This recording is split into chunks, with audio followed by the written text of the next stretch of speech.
Saúdo a todos com a paz do Senhor, falando EBD de volta, desta feita com a lição Conectar Mais Jovens, da editora Betel. Hoje nós vamos falar sobre a lição de número 9.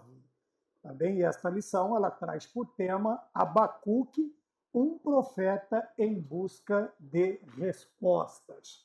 Tá bem? Este tema está dentro do tema geral do trimestre, os profetas menores. E Abacuque é um dos 12 profetas menores. Como nós já explicamos, não é a questão de importância, mas o volume escrito, o volume de escrito. Por isso, profetas menores e 5 profetas maiores, 12 os profetas menores. Hoje nós vamos falar sobre Abacuque, um profeta em busca de respostas. Tá bem? O versículo do dia se encontra no livro de Abacuque, no capítulo de número 2, o versículo de número 4, que está escrito: eis que a sua alma se incha, não é reta nele, mas o justo pela sua fé viverá. Abacuque, capítulo 2, o versículo de número 4. O texto de referência de toda a lição se encontra no livro de Abacuque, o capítulo 1, o versículo de número 13. A verdade aplicada. O livro de Abacuque é uma pérola valiosa, pois exibe a conversa de um profeta submergido profundamente em suas dúvidas diante do Deus de Israel. Tá bem? Guarde bem estas suas dúvidas. Nós vamos falar sobre dúvidas, nós vamos falar sobre busca, sobre resposta, e veremos que nem sempre aquilo que lemos é o que parece ser, tá bem? Então, a verdade aplicada, nós temos aí a conversa de um profeta submergido profundamente em suas dúvidas diante do Deus de Israel, tá bem? Os objetivos da lição: conhecer o cenário do profeta Abacuque. O segundo objetivo: mostrar que tem momentos em que Deus se cala, tá? Sem se lembrar daquelas músicas, tá bom? E o terceiro objetivo: alertar sobre a necessidade da fé, da oração e do avivamento, tá bem? O momento de oração, como nós sempre lemos, nós vamos orar para que o Senhor continue despertando o seu povo para que busque o verdadeiro avivamento. Uma outra palavra também que nós precisamos guardar e tê-la sempre em mente é a questão do verdadeiro e do falso. Tá? Sempre tomando cuidado com tudo isso. Como eu disse, nós sempre fazemos aquela nossa análise inicial da lição, né? Quase que não é um comentário, mas uma análise de palavras fundamentais, de palavras que nos esclarecem, que nos iluminam, que vão dirimir algumas dúvidas que nós temos, como nós veremos aqui, um profeta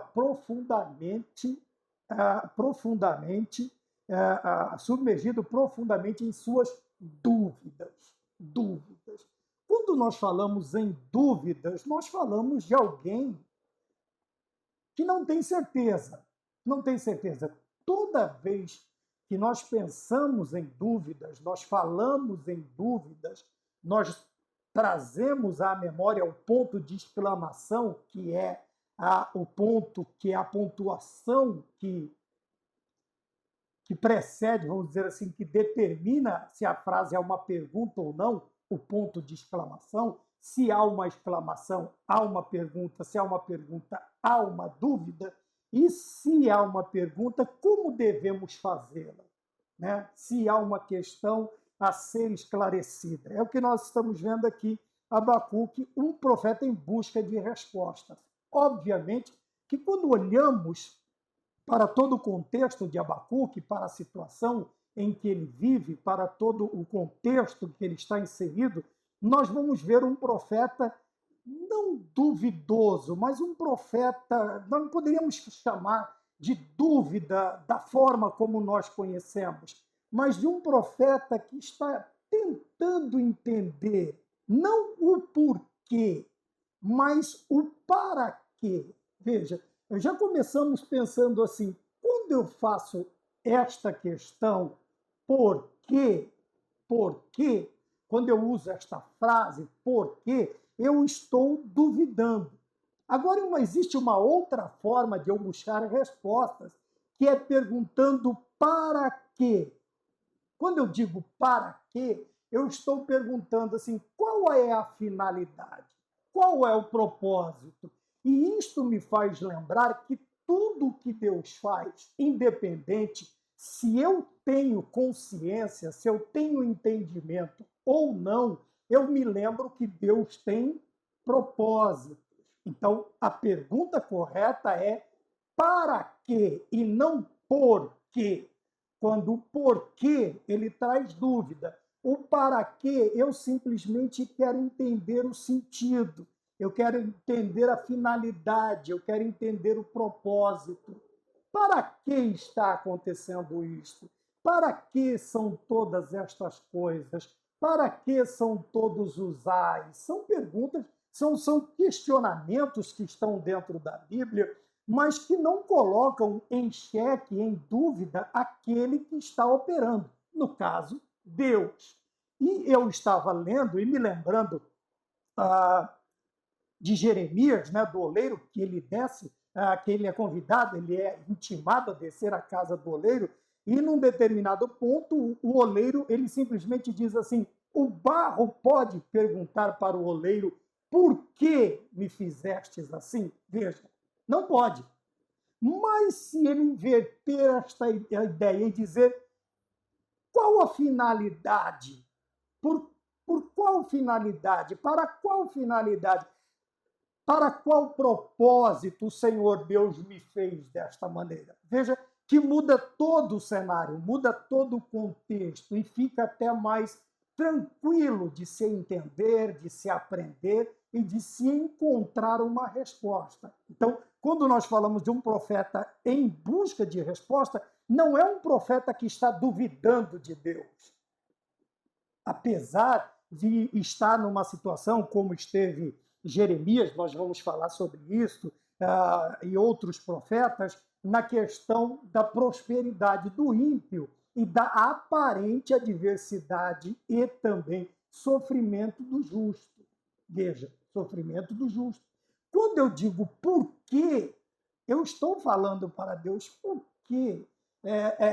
Eu estou colocando em xeque aquilo que Deus está fazendo. Mas a partir do momento em que eu busco uma resposta para esta pergunta, qual é a finalidade, fica uma conversa mais tranquila, fica um debate, uma discussão, ainda que use o termo discussão, fica uma discussão tanto quanto mais tranquila. Por quê? Porque eu não estou colocando em dúvida, eu não estou falando para Deus assim, eu não estou duvidando. Eu sei que o Senhor continua no controle de tudo, mas mesmo dentro da tua soberania, eu quero entender o propósito. Tá? Então, eu não estou colocando em xeque o que o Senhor está fazendo, não é nada disso. Eu só quero entender este para que o Senhor está fazendo isto comigo, ou onde eu estou, ou na igreja onde eu estou, ou no meu local de trabalho. Qual é a finalidade? Qual é o teu propósito? Então, nós vemos que quando nós começamos a pensar de uma maneira mais clara, o assunto ele vai fluir mais tranquilamente, mais caudalosamente, mais rapidamente, e nós chegaremos ao entendimento daquilo que estava acontecendo com Abacuque e aconteceu com outros profetas que nós veremos no decorrer da lição. Veja, e a questão, quando você pega a Bíblia King James, a versão King James, ela pega o primeiro versículo do capítulo 2 de Abacuque e o segundo versículo em diante, e ele separa em duas partes. Veja, o versículo 1 está assim: sendo assim, eu me colocarei como sentinela sobre minha torre de vigia.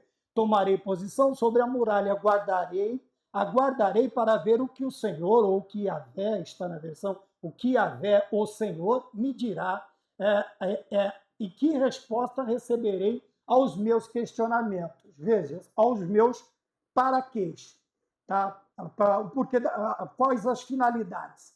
Então, eu tenho uma pergunta. Já o versículo de número 2, ele entra como uma resposta. E a resposta de Deus para Abacuque é esta: viva pela fé.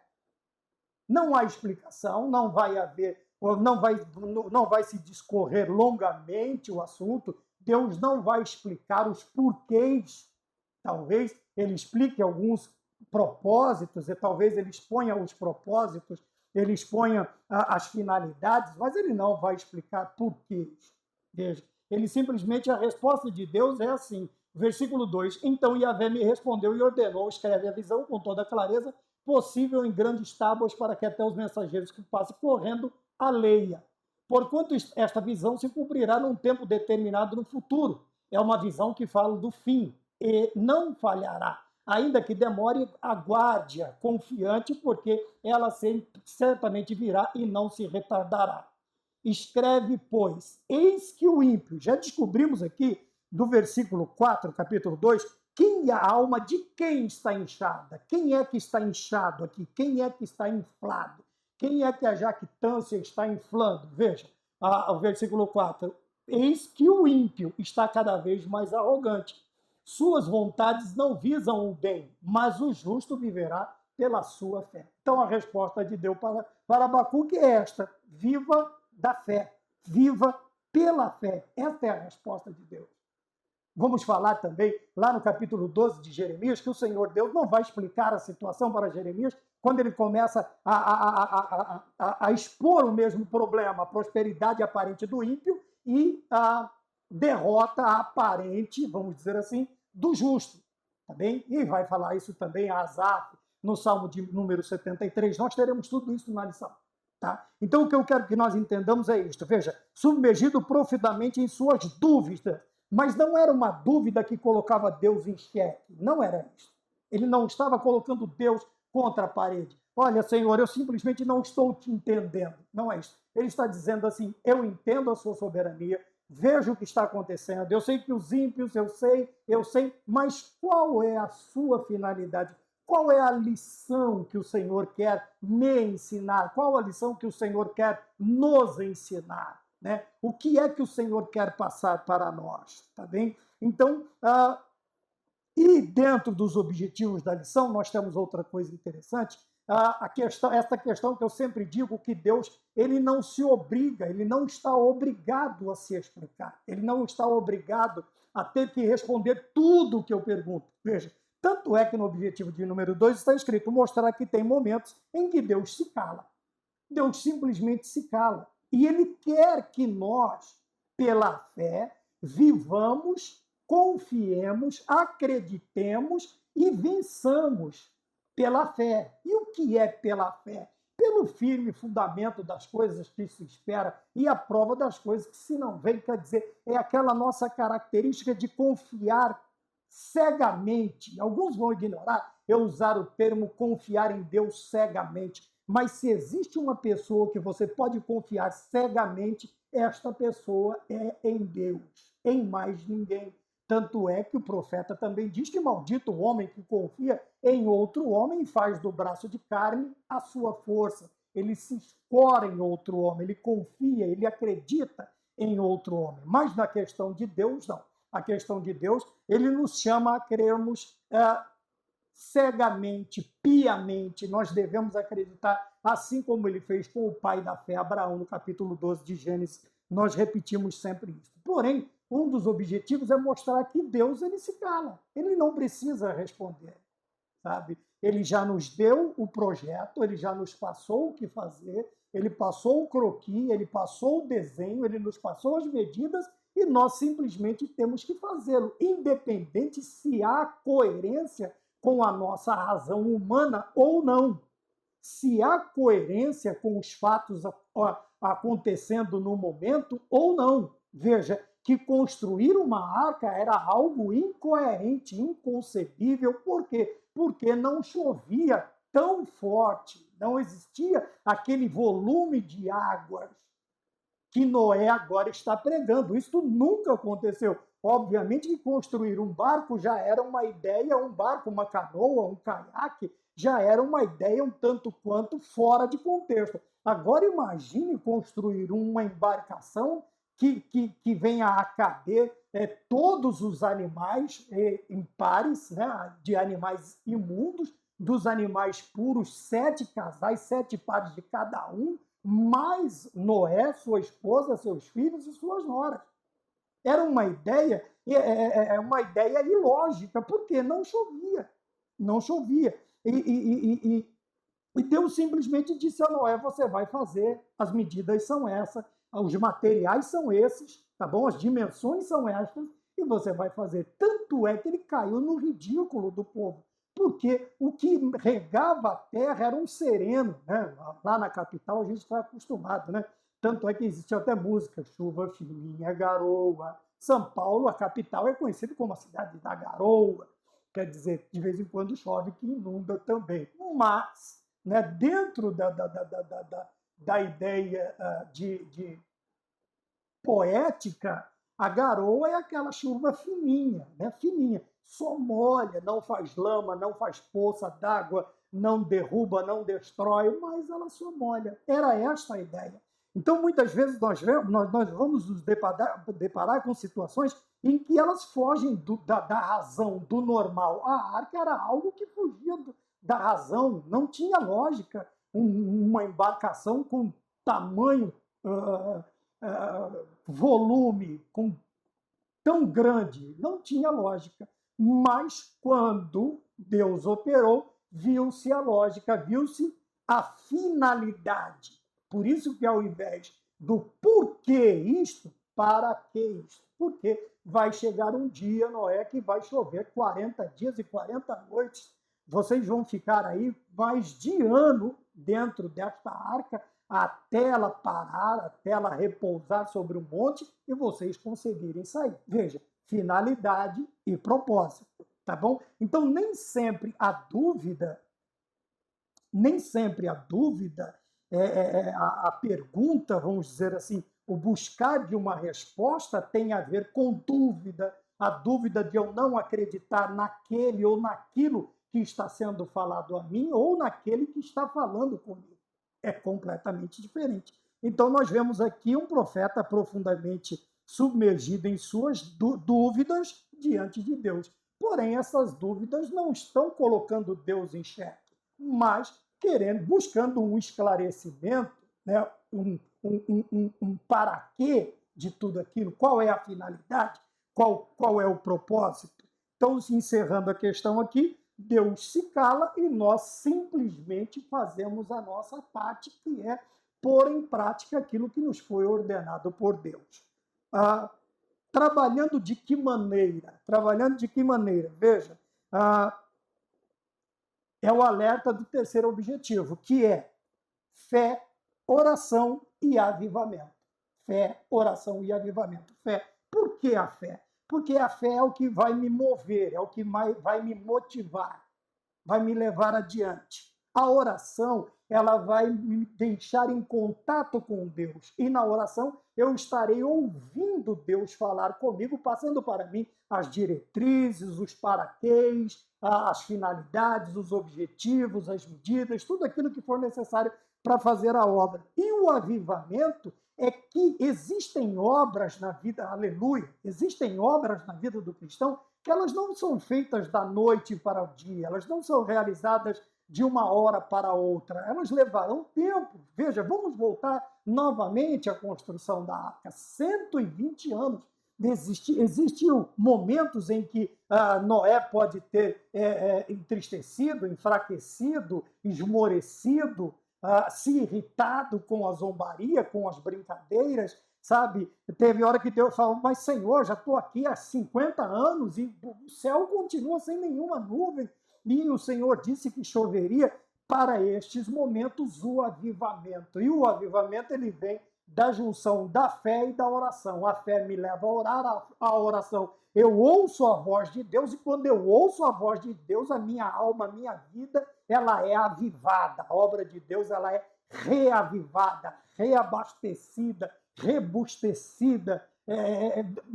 Somos repletos da glória de Deus novamente, e aquilo nos dará ânimo para perseguirmos por mais algum período ou muitos períodos até a realização da vontade de Deus. Aqui está Abacuque, em 3 capítulos, nós vamos ver um questionamento, nós vamos ver uma resposta e nós vamos ver um louvor, né? Nós vamos ver no capítulo 3. Vamos mais adiante. O momento de oração, vamos usar toda a revista, que é maravilhosa, busque o verdadeiro avivamento. Falamos de avivamento na questão sobre a necessidade, principalmente nos momentos em que Deus se cala, em que Deus ele faz silêncio. Tá? Não é que ele não está trabalhando, não é que ele perdeu o controle, ele simplesmente faz o silêncio e você agora vai ter que confiar naquilo que ele disse lá no princípio. Então, veja, o momento de oração pede o quê? O verdadeiro avivamento. O verdadeiro avivamento. Por quê? Existem muitos fogos de palha. O que é um fogo de palha? Fogo de palha é aquela coisa que pega fogo rapidinho, mas logo ele se extingue. Porque é palha, não é um material, não é tipo uma madeira. Madeira, ela queima e depois que ela apaga, ela vira brasa, ela fica um bom tempo aquecendo. Outros tipos de materiais demoram muito mais tempo a sua combustão, mas a palha é algo, a própria Bíblia diz, compara a fé com a palha, né? E diz assim, qual que é a relação que tem a minha palavra com a palha? E diz, o meu profeta que tem a palavra, pregue a palavra, o meu profeta que tem o sonho, pregue como sonho, e assim, qual é a relação que existe entre a palavra do Senhor e a palha? Né? A palavra permanece para sempre. E o fogo de palha, todo mundo sabe que é aquela coisa que acabou. Acabou. Tá bem? Então nós precisamos buscar o verdadeiro avivamento. Na introdução da lição, nós temos aqui, eu separei, que também nós temos uma outra observação a analisar, é que na introdução está escrito assim, pode até parecer que a maldade vencerá. Pode até parecer. E quantas vezes nós passamos por isso? Né? Não somente os mais antigos na fé, os mais novos também passam por estes momentos. Quantas pessoas já não se depararam com esta bifurcação da impressão que o mal vai prevalecer, que a maldade vai vencer, que o erro, que a mentira, que a falsidade, que a impiedade, que tudo aquilo que é contrário à palavra de Deus vai prevalecer, vai ter um determinado sucesso. Mas veja bem, ele diz, pode até parecer. Por que pode até? Porque é relevante termos o entendimento de que o Senhor está sempre vigilante. Tá? Por que pode até? Pode até. Isso pode acontecer e acontece constantemente na minha vida, na sua, na vida de qualquer crente que vai passar por um período de provação na presença de Deus. Porém, é importante que nós tenhamos em mente ou termos o entendimento de que o Senhor sempre está vigilante a tudo que acontece. Isso nós falamos da soberania de Deus.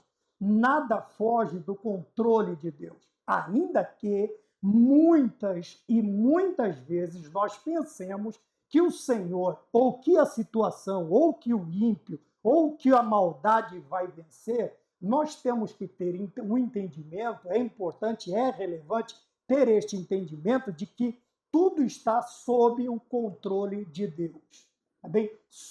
Debaixo do controle de Deus. Está sob a soberania de Deus. Deus tem tudo sob controle. E no momento oportuno ele vai entrar com providência e vai entregar a vitória para o povo, para o seu povo, para o povo de Deus, para aqueles que esperaram pacientemente diante do Senhor. Outra lição relevante, veja, Abacuque, ele demonstra suas dúvidas, suas preocupações.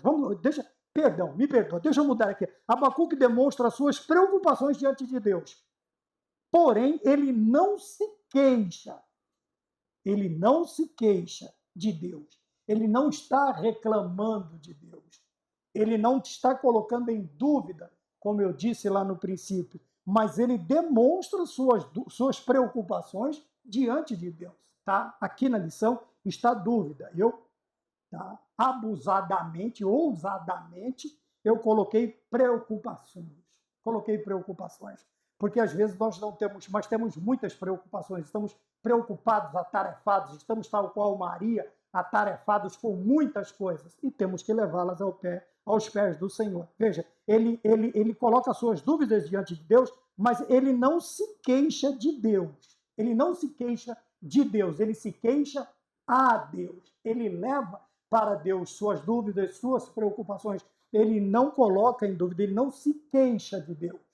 O Senhor me desamparou, o Senhor não cumpriu o que prometeu, o Senhor isto, o Senhor é aquilo. Ele não se queixa de Deus, ele se queixa a Deus. Veja que a frase ela fica totalmente diferente, tá bom? O sentido destas frases elas ficam totalmente diferentes, tá bem? Então, no ponto de número 1, nós temos a vida pessoal do profeta, como nós vamos ter aqui, que não há documentos dentro ou fora de livros sobre a vida pessoal. O que nós temos em mente é o que pouco se sabe da vida do profeta. Nós temos aqui também os monarcas dos dias de Abacuque, vai citar que ele pregou para o reino do sul, se eu não me engano, do reino do sul, tá bem? E nós sempre nos lembramos, o reino do sul é formado por 2 tribos, o reino do norte, as 10 tribos, que ficam com a capital de Jerusalém, e o reino do sul fica com a capital de Samaria. Samaria passa a ser a capital do reino do sul. E ele vai expor aqui algumas particularidades desses reis, tá bem? Que não é que foge, mas não está dentro do nosso objetivo de pesquisa, de observação, como eu sempre digo, de análise, tá bem? Então, o leitor, o aluno, o superintendente e o professor, que gastaram um pouco mais de tempo, ele vai entender muito claramente o que está aqui. Mas vamos lá para o ponto número 1, 2. Abacuque se indigna diante do mal e da injustiça. Veja, antes de tudo, antes de nós nos indignarmos, nós vamos ver na vida de Abacuque que ele procura entender. Existem pessoas que ele se depara com situações, com problemas, com períodos, com épocas, com eras, com situações, mas ele não se esforça em compreender o plano de Deus, quer dizer, o para quê, o propósito, tá bem? A finalidade. Ele não para se preocupar com isso. Ele simplesmente se indigna, tá? Ele se indigna, ele reclama, ele murmura, ele blasfema, ele sai da presença de Deus, ele deixa a sua posição na obra de Deus, mas nós vemos aqui que Abacuque se esforçou, pelo menos se esforçou para compreender o plano de Deus em lidar com os ímpios. Veja, mesmo numa situação que envolva gentios ímpios, Abacuque ele falou, não, peraí, deve ter um propósito, deve ter uma finalidade, então eu vou procurar entender. Ele tenta entender, porém, ele começa como ele vai para um lado oposto, como Jonas foi para um lado diferente, e outros profetas nós vamos ver indo para um lado diferente do lado de Deus, da vontade, do propósito de Deus, nós vemos que Abacuque também ele se perturba com a realidade e eleva seu clamor ao Senhor. Ninguém obedece à lei e a justiça nunca vence, a justiça nunca vence. O que acontece? Na sua análise, o que ele chega à conclusão? De que o ímpio vive nada de braçadas e o justo, infelizmente, sofre. E ninguém quer obedecer a Deus, ninguém quer obedecer às leis, a justiça parece não prevalecer, nunca vence, tá bem? Veja, mas antes ele se esforça para compreender. A compreensão humana, como nós já dissemos muitas e muitas vezes, ela é muito limitada e, obviamente, nós vamos ficar dentro das nossas razões, dos nossos pensamentos, daquilo que está no nosso coração. E Abacuque fez o quê? Agora ele eleva o seu clamor. Ele não grita com Deus. Ele vai aumentar o tom ele vai clamar em oração. Clama a mim e responder-te-ei. Também o Senhor disse a Jeremias, clama a mim e responder-te-ei, mostrar-te-ei coisas grandes e firmes que ainda não sabes. Então nós precisamos entender o que é gritar e o que é clamar, o que é clamar a Deus, tá bom? E nós precisamos nos preocupar com isso. Então ele eleva o seu clamor, ele eleva. E aqui o elevar também não é, como eu disse aqui, aumentar o tom. Ele eleva de fazer com que o seu clamor chegue a Deus. Ele eleva os seus pedidos em oração. De elevar, de conduzir até Deus, de levar até Deus, tá bom? Então, me desculpe, aqui nós vamos dar um outro sentido para que a frase ela fique mais inteligível, tá bem? Ninguém obedece a Deus. Então o profeta pede por justiça. Outra coisa interessante, veja, clamar por justiça não é clamar por vingança. Justiça é uma coisa, vingança é outra. Veja que a justiça ela vai obedecer os caminhos da lei, tá bem? A justiça ela vai ter uma acariação, ela vai ter um julgamento, ela vai ter, quando chegar à conclusão, a conclusão que for aplicada, que se chegou à conclusão, ela não vai ser algo assim com espírito vingativo. Não, agora você vai ver o que é mexer com fulano de tal, com cicrano, o que é mexer com... Não, Deus nunca vai chegar e dizer assim, agora você vai aprender o que é mexer com Deus. Não, apesar de nós temos muitas frases, horrenda coisa é cair nas mãos do Deus vivo, nós temos aí operando Deus quem impedirá, mas nós nunca vamos ver o sentido de ira, de vingança, de gana em espremer aquele que me provocou. Não, de maneira nenhuma. O profeta, ele pede justiça. Ele queria o quê? O livramento do povo dele, né, divino, para resgatar os inocentes e penitenciar os malfeitores. De novo, a questão de penitenciar os ou condenar a ação dos malfeitores não tem nada a ver com vingança, tá? Porque a própria Bíblia diz que a vingança do homem opera a morte, a de Deus opera a vida. Veja, são ideias totalmente diferentes e nós precisamos tomar cuidado com isto, sempre tomar cuidado com estas coisas, tá bom? Então veja que quando o profeta pede justiça, ele não está querendo se vingar. E muitas vezes nós humanos, nós seres humanos, deixamos que este sentimento ruim de vingança ele tome conta do nosso coração. E nós, às vezes, até oramos para que Deus faça, pratique. Graças a Deus ele não faz, ele é Deus, ele não vai ouvir todas as nossas orações e ele não vai entrar por aquele caminho que nós queremos contra aqueles que nos fizeram mal. Às vezes nem são os nossos inimigos, mas por uma atitude ou outra que nos desgostou, nós queremos agora a vingança e colocamos Deus como nosso vingador. Ora, ele é o meu vingador, é ele quem peleja as minhas pelejas, é ele quem luta as minhas lutas. Ele disse a Moisés e aos judeus diante dos egípcios, esta peleja não terei vós que pelejar, né? Porque essa peleja é minha, sou eu quem esses egípcios, vocês não vão vê-los mais, mas você não vai ver em nenhum sentido, nenhuma hora, em nenhum momento, o sentido de vingança, Deus buscar se vingar, como nós temos este sentimento nocivo que afeta o nosso coração. De maneira nenhuma. De maneira nenhuma. Deus vai agir, Deus vai livrar o seu povo, Deus vai condenar o erro, o pecado, sem, contudo, exacerbar a sua atitude divina, a sua atitude de Deus. Ele não vai deixar que isto tome proporções ditatoriais. De maneira alguma.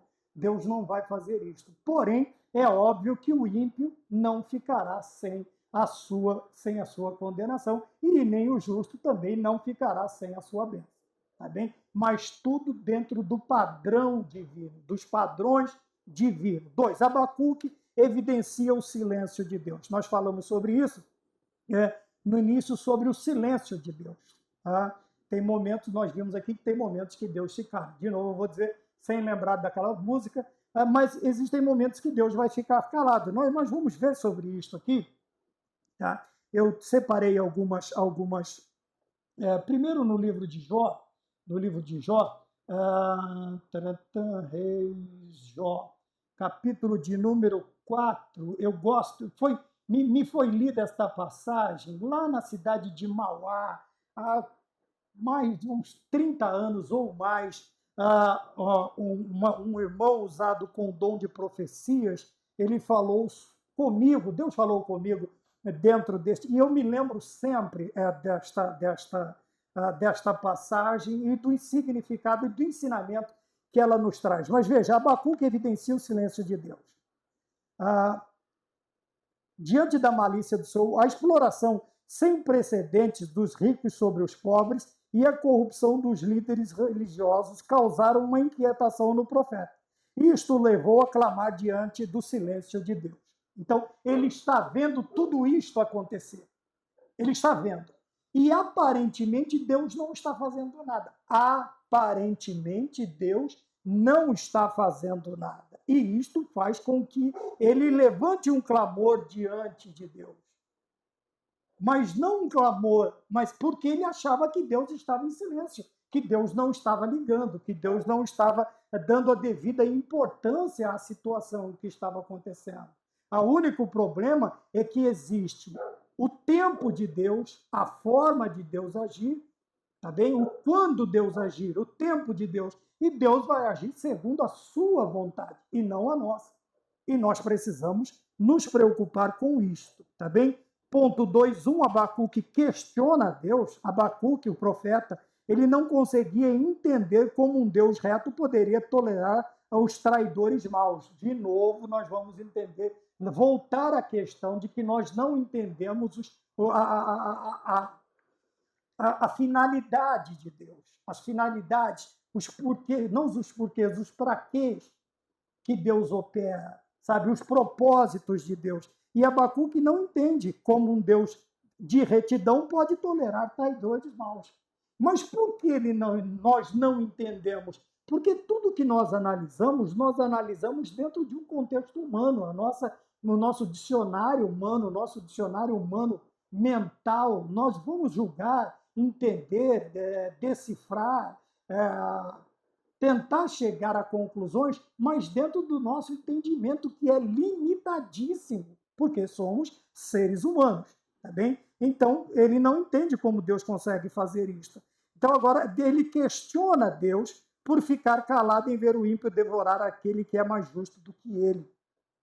Outro problema, né? Muitas vezes nós vemos pessoas totalmente ímpias dominando sobre pessoas totalmente justas ou muito mais justas do que eles. E isso é normal, nós vivemos este cotidiano. E nós não entendemos. E isso nos leva não a nos colocarmos diante de Deus humildemente e perguntar qual é a sua finalidade, qual é o teu propósito. Não, a gente simplesmente vai se irritar. E vai querer questionar a Deus por quê. Veja a diferença. Por que o Senhor faz? Por que o Senhor está deixando isso? Por quê? E não qual o propósito, qual a finalidade. E quando eu busco o propósito, a finalidade, eu entendo. Veja que lá, se não me engano, no capítulo 3, Abacuque vai entender tudo isso e ele vai ficar calado. Jó, no capítulo 42, diz assim, ele elevou as suas mãos à boca e disse, eu falei coisas grandes demais para mim, coisas que eu não tenho entendimento. Não era nem para eu entrar nesta questão, porque eu sou um homem, eu não entendo. Veja, quando entendeu-se o propósito de Deus, tanto Jó, quanto Abacuque, quanto Jeremias, e que nós vamos ler daqui a pouco, Asaf, nós vamos ver que todos eles ficam impressionados na questão de dizer assim, falei demais e falei de coisas que estão fora do meu alcance, estão fora da minha jurisdição, é coisa que eu não entendo, é coisa de Deus. Irmão, existem coisas na nossa vida que é coisa de Deus, é só Ele quem sabe. É só Ele quem entende, é só Ele quem vai fazer, e é Ele quem vai resolver, é Ele quem vai nos colocar no deserto e é Ele quem vai nos tirar. Como, quando, onde, de que forma, só Ele sabe. Nós simplesmente vamos aceitar e louvar a Deus. Louvar a Deus por todos os seus benefícios na nossa vida. Então, nós vemos aqui, nós vamos falar agora sobre eles. Veja, Jó no capítulo 4, e esse versículo eu gosto muito, do versículo de número 1 a 5, mas eu não vou ler tudo, não. Mas o versículo 4 do capítulo 4 de Jó, versículo 4 e 5, diz assim, as tuas palavras têm sustentado os que cambaleavam e tens fortalecido os joelhos vacilantes. Quer dizer que Jó, com toda a sua sabedoria, ele tem sido um baluarte. Ele era um sustentáculo na sociedade. Então, todos os que precisavam, eu até citei ele como um advogado, um consolador, aquela palavra que nós estávamos tratando. Porém, veja que coisa interessante. O versículo 5: contudo, agora chegou a tua vez de estar em dificuldade. Olha que coisa, chegou aqui, né? Ele vem lá de Temã, e ele diz assim: olha, agora chegou a tua vez de ficar em dificuldade, Jó. E você está perturbado. Ao seres provado, te desanimas. Então, o que é que nós aprendemos? O que eu aprendi lá no princípio e trago como ensinamento? É que a sabedoria do sábio não serve para ele. Ele pode ensinar todo mundo, todos os que vierem buscar socorro, controle, buscar sabedoria, buscar o que quer que seja. A sabedoria do sábio serve para os outros. Mas quando a situação, veja, agora chegou a tua vez de estar em dificuldade. Agora chegou a tua vez e você está perturbado. E ao ser provado, você se entristece, desanima, Jó. O que aconteceu? Você que sustentou tantos braços. Veja, ele não estava sendo desafiado, zombado, escarnecido, ele estava sendo lembrado, dizendo a ele, porque, olha, aqui na lição está assim, notamos na Bíblia que do mesmo modo que Jó, Jeremias e Asaf, Abacuque teve que lidar com problemas da aflição dos justos e das ilusórias vantagens dos ímpios. Jó está nessa situação. Jó está nessa situação. Quando nós lemos os 42 capítulos do livro de Jó, nós vamos ver todo este questionamento. Todo este questionamento. Mas o final de tudo é o quê? O meu Redentor vive. Acabou. Acabou. Quando nós vamos até Jeremias, como eu disse, é uma outra passagem que eu gosto muito também, no capítulo 12 do profeta Jeremias, no capítulo de número 12, nós vamos ver, eu separei versículos 5 e 6, estão escritos assim, a resposta de Deus, o Eterno, né? Está assim, ora, Jeremias, se te propuseste a correr com os seres humanos e te cansaste, perdão, me perdoe, como poderá competir com os cavalos? Se tropeças mesmo em terreno firme e seguro, o que você vai fazer no matagal junto ao Jordão? Pois até os teus irmãos e a casa de teu pai, estes mesmos agem com perversidade para contigo. Eles mesmos gritam intensamente contra ti. Não confie neles. Outras versões dizem, não te fie neles, ainda que te digam coisas boas ou te elogiem e façam grandes promessas. O que está acontecendo aqui? Jeremias está reclamando da mesma situação. Porque o ímpio prospera e o justo, ele passa necessidade. Então Deus responde para ele, veja bem, Jeremias, eu não vou me preocupar em te responder, mas você se propôs a correr com homens que vão a pé, você está cansado? Como que você vai fazer quando os homens vierem a cavalo? Então o Senhor Deus está explicando a situação a Jeremias que vai acontecer. Ele vai dizer assim, como é que você pode correr? Se você tropeça em terreno firme e seguro, ele está falando de terra seca, o que você vai fazer nos matagais junto ao Jordão? Aqui é a enchente do Jordão. Em outras versões, a ideia é que na enchente do Jordão, as águas do rio elas invadem as matas que estão ali na beira do Rio Jordão. Com isto, os animais selvagens vão sair para fora, eles vão fugir do alagamento. Consequentemente, estas bestas feras vão partir para cima dos seres humanos. Então o Senhor está dizendo para ele assim, veja, você está a pé, com homens a pé, e você está afadigado. Imagine quando esta luta aumentar e agora, ao invés de eles virem a pé, eles virem a cavalo contra você. É uma figura. A luta vai aumentar, Jeremias. Veja, você está em solo firme, terra firme, reta, plana, mas quando chover e a enchente do Jordão invadir, os leões, as bestas feras vão sair lá de dentro contra você. E o que é que você vai fazer? O que Deus está dizendo para ele? Jeremias, se no tempo de tranquilidade não está tão difícil, você já está desse jeito, imagina quando isto virar uma luta de verdade contra você. O que é que você vai fazer, Jeremias? Então, o Senhor está explicando. E o Salmo 73 é muito conhecido, né, por todos os crentes que leem a Bíblia.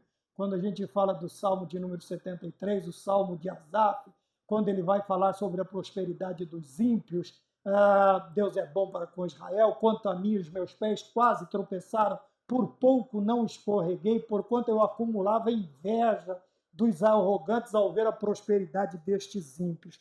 Veja que todos estes grandes homens, eles tiveram que conviver com esta ideia da aparente prosperidade do ímpio e também a ideia da injustiça que a vida comete contra o justo.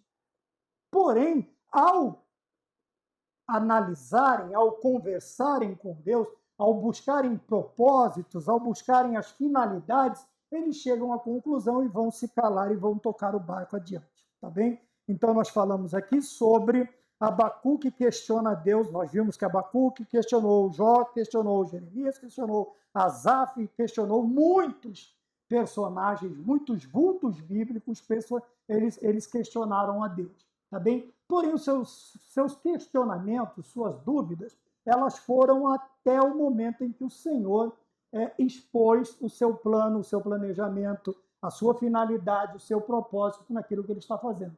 Aí, depois disso, vem o quê?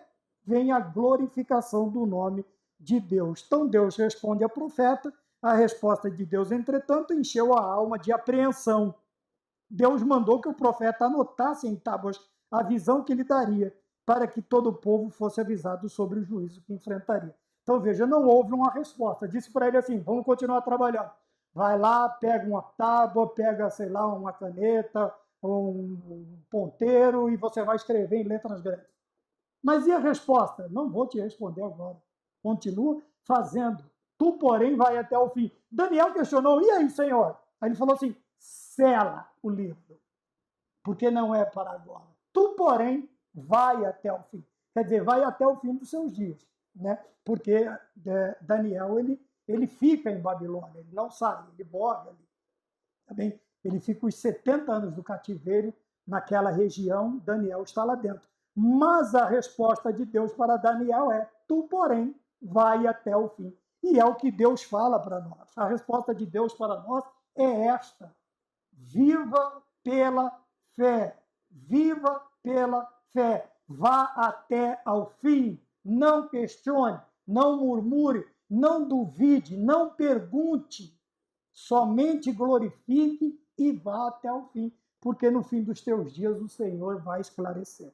3, o justo viverá pela fé, como nós vemos a oração de Abacuque. Agora, diferente do primeiro capítulo, Abacuque, agora ele já se encontra mais tranquilo, ele está mais calmo, ele está mais sossegado. Vamos dizer assim, ele entendeu o propósito, ele entendeu a finalidade. Veja, o profeta parece ter encontrado um grande bem-estar na resposta divina, pois vimos que Abacuque fez uma oração e entoa uma alegre canção. Veja, agora já não é mais elevar a voz, clamar. Agora ele simplesmente ora e canta.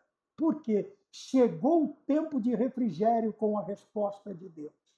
Chegou o tempo do acalento com a resposta de Deus. Agora eu entendi, Senhor, as tuas finalidades, os teus propósitos, eu entendi, e agora eu estou em paz. Veja, está no capítulo 3, versículo 1, né, de Abacuque, como nós estamos em Salmo, mas a gente pode ir lá, né? Não sei quanto tempo nós estamos falando, mas vamos continuar aqui. Deixa eu achar Abacuque. Ixi, desapareceu. De vez em quando eles somem. Abacuque, Cântico, Eclesiastes, Jeremias, Miqueias, Abacuque, capítulo 3, versículo 1. Então o profeta Abacuque fez a seguinte oração, em estilo, aqui já está num termo hebraico, isto é, sob forma de cântico de confissão. Ó Senhor, ouvi a tua fama e temi diante dos teus atos, Senhor. Realiza de novo em nossos dias as mesmas obras maravilhosas. Veja, ele se lembra dos feitos de Deus. Quando o Senhor diz, olha, veja, está vendo esse propósito, está vendo? Dá uma olhada na história. Já tem precedentes? Tem. Então, glorifica. Por quê? Veja, grandes coisas fez o Senhor por nós e por isso estamos alegres. Eu ouvi da tua fama e eu tremi. Veja, realiza de novo em nossos dias as mesmas obras maravilhosas que fizeste no passado. faze-as conhecidas por todos também em nossa época. Ainda que esteja irado, lembra-te da tua imensa misericórdia. Essa aqui é a versão King James, tá? Mas nós conhecemos a versão quando Abacuque ora e canta: aviva, ó Senhor, a tua obra, faz conhecida no meio do tempo, no meio dos anos, a faz notória. Né? Veja, ouvi a tua palavra e temi. Por quê? Porque agora Abacuque, o seu espírito está diferente. Porque ele compreendeu, ele entendeu o propósito de Deus. Ele disse assim: então agora faz nos nossos dias como fizeste antes. Faz de novo, Senhor, como o Senhor fez antigamente. Tá? Os salmistas do Salmo de Ramagem vão dizer assim: grandes coisas fez o Senhor por nós, e por isso estamos alegres. Por que estamos alegres? Porque ainda que os portais estejam queimados a fogo, os muros derribados, ainda que Jerusalém esteja destruído, o templo está no chão, mas o nosso Deus faz grandes coisas, ele já fez e ele vai fazer de novo. Veja que isto avivou. Nós falamos aqui, ó, que oração e do alertar sobre a necessidade da fé, oração e do avivamento. Quando vem o avivamento? É este momento, quando o Senhor me lembra que Ele é Deus. Aleluia. Quando Ele me lembra que Ele é soberano, que tudo está nas mãos dEle. E que é Ele quem vai fazer. E é Ele quem vai reedificar, refazer, transformar tudo de novo e fazer as tuas grandes obras. Então, aqui nós vemos que fica claro que o profeta entendeu que a situação sempre esteve no controle de Deus. Foi o que eu acabei de dizer. 3, 2 e último, oração por avivamento. Aprendemos com o profeta que em momentos de apatia espiritual, de mornidão, devemos nos santificar para haver um verdadeiro, ou para acontecer um verdadeiro avivamento. E concluímos por aqui, porque a ideia é a que nós já expressamos. Quando nós entendemos a vontade, né, o desejo, os propósitos de Deus, nós aprendemos com o profeta que em momentos difíceis, apatia, mornidão, nós devemos santificar. Santificai-vos hoje, porque amanhã o Senhor fará maravilhas em vosso meio. Veja, eu não sei como está a situação, eu não sei qual é a resposta que eu e você estamos buscando, mas precisamos acreditar, tá? Não perguntar por quê, mas qual é a finalidade, Senhor. 2, glorificar a Deus naquilo que Ele, entender que Ele é soberano. E 3, entendi, agora eu vou santificar a minha vida, porque vai acontecer milagres. A resposta vai vir no nome de nosso Senhor Jesus Cristo. Amém? Falamos sobre Abacuque, o profeta em busca de resposta, da lição de número 9, e a próxima semana, se Deus nos permitir, estaremos falando sobre a lição de número 10. Que Deus nos abençoe, que Deus nos dê paz e descanso para esperar no tempo certo a sua resposta e a sua divina providência. Amém? E fiquemos todos com a paz do Senhor.